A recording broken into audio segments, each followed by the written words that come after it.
The Shark Deck. Hey, I'm Johnny Mac with your daily comedy news. Jimmy Kimmel said for the first time in the history of this country, an American president has been indicted for his role in paying hush money to a porn star, although in fairness, that's a pretty narrow window. Like when Grover Cleveland was president, porn stars were very hard to come by. Still, it's historic and it's funny. It's very, very funny. Jimmy Fallon cracked me up with this. When she heard, Stormy Daniels was like, oh, so this is what it feels like to be satisfied. Mark Norman tweeted, wife, are you watching porn? Me, no, I'm doing research on the woman who brought down Trump. Kyle Kinane has released his special Shocks and Struts on YouTube. I'll tell you about it in a second, but I looked at the embed, and Kyle, I get that you gotta make money. I get it. I want to make money off my podcast. I'm with you, bro. But guess how many commercial breaks there are in a 59-minute and 56-second special? Guess how many breaks? 15. Come on. That's every 4 minutes, bro. I just broed twice. What's with the bro today? Suddenly I'm Pete Corielli. Bro, 15 commercials. Come on. The Laugh Button writes, Shocks and Struts is a manifestation of the comedian returning to stand-up comedian after the pandemic, where he bought a van and hit the road to, quote, Jehovah's Witness his bits around the country. He stopped on a stage in Salt Lake City to report about his recent travels around the nation. He takes to the sky, reporting about pilots not being intimidated by the switches in the cockpit, hits the hotel buffets, lands on a cruise ship, compares Joshua Tree to the Kardashians, and addresses the burnout he's feeling as a fan of science. Shocks and Struts, with 15 commercial breaks, directed by fellow comedian Jonah Ray. Available on YouTube now. Big Jay Oakerson has a special about to drop. This one will be out on his YouTube page April 5th. His executive produced by Ari Shafir. Nice to see comedians helping other comedians out. He released a trailer, and I'm going to share some of it with you right now, and I have to be very careful. This trailer was really, really naughty. I wanted to share more of it, but, a lot of, naughty words and swear words and stuff. So here's the part I can play. I've been called racist a lot. I've been called a Nazi a lot, too. Probably not the most, but maybe the most of any other Jewish person in history. You think that means you can't be a Nazi? I'm like, yeah, it's like the whole thing, man. Big Jay Oakerson's Dog Belly on YouTube, April 5th. Jay spent the weekend in Spokane, and the spokesman did an interview with him, writing, it's not surprising that blue is Big Jay Oakerson's favorite color. The veteran comic is as blue-collar as fellow humorists Jeff Foxworthy and Ron White. Big J said, that's just how it was for me ever since I can remember. It was all blue-collar. Spokane is a blue-collar city, and I grew up blue-collar. He's from Rochester, New York. They understand what I'm talking about. I get them. The guys in flannel and the truckers who show up for my shows, they get where I'm coming from, which is a gritty environment in which you work hard. I take pride in being a blue-collar comic. He's not only blue-collar, he's blue. Unlike Jeff Foxworthy, Big J says, it all starts with Andrew Dice Clay. My stepfather showed me Dice's special, The Dice Man Cometh, when I was 12 years old. And that opened my eyes and mind. I bet it sure did. Jay was planning to talk about outrageous things, but added, I have to watch what I talk about. Is he worried about being canceled? No. He said he wanted everyone who came out to the show to be able to watch his special, so he was going with new material over the weekend. Apparently, the special talks about the trouble Big J got into. What's that? Well, back in 2021, at a show in suburban Philadelphia, a disorderly fan was verbally crushed by Big J. However, the heckler's brother crept up on stage and pulled out the stool which Big J was sitting on, and chaos ensued. Big J said, a drunk lunatic started all this trouble after I destroyed his sister. It was unreal. I got on top of him, but my fans pulled me away and said, don't get in trouble for this. We got this. The guy was arrested that night. Made for a crazy story that's good for the special. Big J, known for his crowd work, said, what's so interesting is the most seemingly boring couple is more interesting than you would think. If the most straight-laced couple allows me to ask a few questions, I promise you, I'll get to the weird that no one knows about. I get people in the audience to reveal strange things since I'm open about what's odd about me. My self-deprecation leads to some interesting revelations from fans. A quick note from Fox News, Rob Schneider is teasing an upcoming comedy special with Fox Nation. That'll follow up the Roseanne Barr special. Seems like Fox Nation is into the stand-up comedy there. No other details about that available at the time of this recording. Ricky Gervais is touring North America. That's pretty cool. He added a show in New York City, May 1st. That's intriguing. I haven't seen Ricky in person. I might want to do that. LA on May 6th.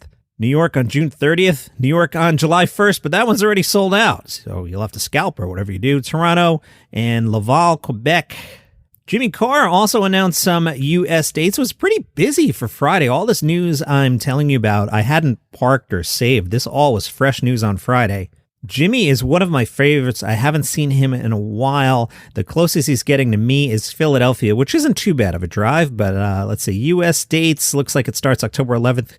Cleveland, Ohio. If you're in Cleveland, go see Jimmy Carr. He's at the Mimi, Ohio Theater, Cleveland listeners. He'll be at the Fillmore in Detroit on the 12th, Chicago on the 13th, Minneapolis on the 14th. Wow, back to back to back to back. A lot of time on the bus there, Jimmy. November 8th, Boston. November 11th, Philadelphia. November 12th, D.C.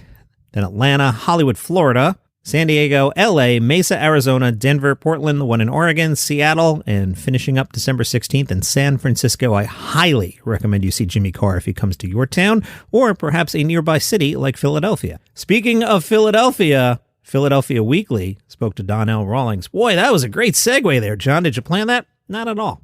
Donnell said, I was never very good in math and the kind of subjects it takes to make a good architect, so I figured I had to try something else, meaning comedy. He said I was able to make my mom laugh all the time. In fact, she once told me not to make her laugh anymore unless I was getting paid for it. Rawlings is at the Helium Comedy Club, April 4th through the 6th. He said, I was never the class clown. Instead, I would consider myself the class entertainer. We made USAA insurance for veterans like James. When he found out how much USAA was helping members save, he said, it's time to switch. We'll help you find the right coverage at the right price. USAA. What you're made of, we're made for. Restrictions apply.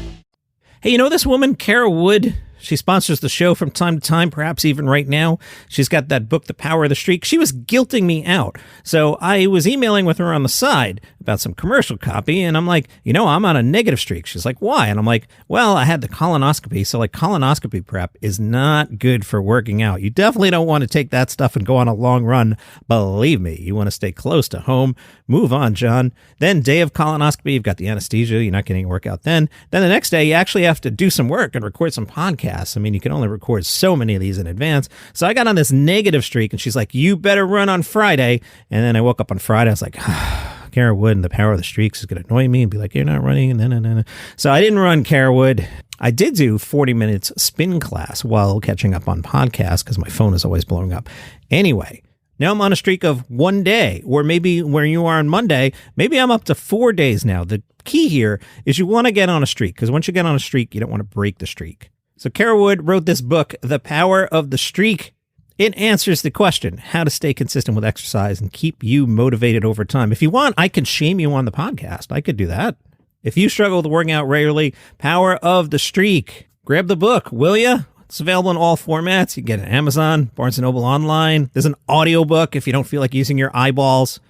You get the audiobook on iTunes, Audible. If you're even lazier than that, I'm sure the Power of the Streak's going to work for you. But hey, give it a shot. Instagram, at the Power of the Streak. Twitter, Power of the Streak. Oh, but wait, Kara's up to other things too. She's got a Substack. You're like, what's a Substack? It's like a website newsletter thing. So hers is called Knock It Off. It's a free blog/newsletter on Substack. It's about life, motherhood, and all things in between. Why don't you go to the site, sign up for free? You like free, don't you? Yeah. knockitoff.substack.com. Knockitoff, one word, .substack.com.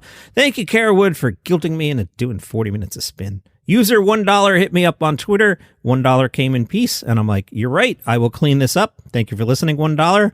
$1 wrote, Mark Maron didn't say he doesn't like Tool. He said it's not the soundtrack of his life because you have to find it as a teen. Excellent point. Mark, if you want to come on and berate me for an hour, feel free. I'm also willing to fight Mark Maron in the octagon. So far, Joe Rogan has not taken me up on this, but Mark Maron also has a very popular podcast. I'll fight you too. Let me know. Maybe you're mad that I said you didn't like Tool and you want to toss me around. I'll do it. Hey, remember that TV channel Decades, the one that, I don't know, maybe your parents watch? One of those channels that shows old shows? Well, they've rebranded. It's now called Catchy Comedy. It's probably like channel 97 on your UHF. Do they still have UHF? There was never channel 97 anyway. You know what I'm saying. Anyway, I wanted to look at the lineup. You ready? Here's what's on Catchy Comedy. 6 a.m. Full House, 6:30. Full House, 7. Full House, 7:30. Full House. If you like Full House, get up early. 8 o'clock, Brady Bunch. 8:30, Brady Bunch. 9 o'clock, Family Affair. 9:30, The Donna Reed Show. 10 o'clock, Carol Burnett. Then 2 episodes of The Lucy Show. Then 2 episodes of I Love Lucy. 1 o'clock, you only get 1 Mary Tyler Moore show. But you get Rhoda right after. Then 2 Laverne and Shirley's. 2 Mama's Families. 1 The Love Boat. Two Odd Couples, Good Times at 6, Sanford and Son at 7, All in the Family at 8, Night Court at 9, Dick Van Dyke at 10 o'clock. Coming out at Night Court? Yeah, and then at 11 o'clock, Cheers. Shouldn't you put Night Court and Cheers back to back? What do I know? I'm in the basement. Midnight, Taxi, 12:30 a.m., The Bob Newhart Show, 1 o'clock, Newhart. The Age has been recommending shows you go see at the Melbourne International Comedy Festival. One of them, Jordan Gray. Jordan says, one advantage in being a transgender comedian is there are loads of tired old subjects you can give a new twist, like leaving the toilet seat up to most wives would be annoying, but to a transgender woman, almost a thoughtful gesture. That's a great joke. Jordan says, being a trans woman isn't her big topic, but she thinks audiences are more comfortable if she addresses it. Jordan says, I always say if I had a nose in the middle of my forehead and didn't mention it, people would be sitting there the whole time going, just mention the nose. At a recent show, she picked on a heterosexual couple in the audience and asked them if they had considered a threesome with a trans person, because I've got something for everyone. Jordan Gray's show is called Is It a Bird? At Melbourne Town Hall through April 23rd. Let's take a quick look at a couple shows at the Melbourne Festival on Tuesday. Elise Phillips pretends to be on tropical holiday for 50 minutes. Nice picture of Elise holding a drink being served in a coconut. I haven't had a coconut drink in, it's probably maybe the 80s, 90s. It's been a minute. Elise Phillips is going on tropical holiday and you're invited because, oh boy, we could all use a nice tropical holiday right now. It's her treat and it's all so fine, really. It's a humid clump of sketch comedy, clowning, and general chaos. There's snorkeling, speed dating, and even a fabulous investment opportunity that's 100% not a scam. That sounds like a good time. I love the titles of these shows. Freddie McManus' show is called Freddie McManus is Stoppable. Freddie McManus was a standout performer from a young age, singing country music as the frontman in a boy band. He's since scaled similar heights in comedy, from touring the country to receiving a ha from someone who usually only messages ha. That's great copy. Following a personal setback, he's been stopped in his tracks. So in this show, a man with no equestrian experience will try to get back on the horse. Theater Travels called the show a punchy set packed full of laughter. I love the descriptions. All right, let's do one more. Daniel Connell's show is called I'm Always Sore. Not much description here other than it's a brand new show, although the Adelaide Advertiser said, this is definitely the show you'll need after a long day, a place where you can sit back, relax, and giggle away into the night. The Age said, 55 minutes of exquisitely judged middlebrow Australian humor. Not sure this show's being marketed the best.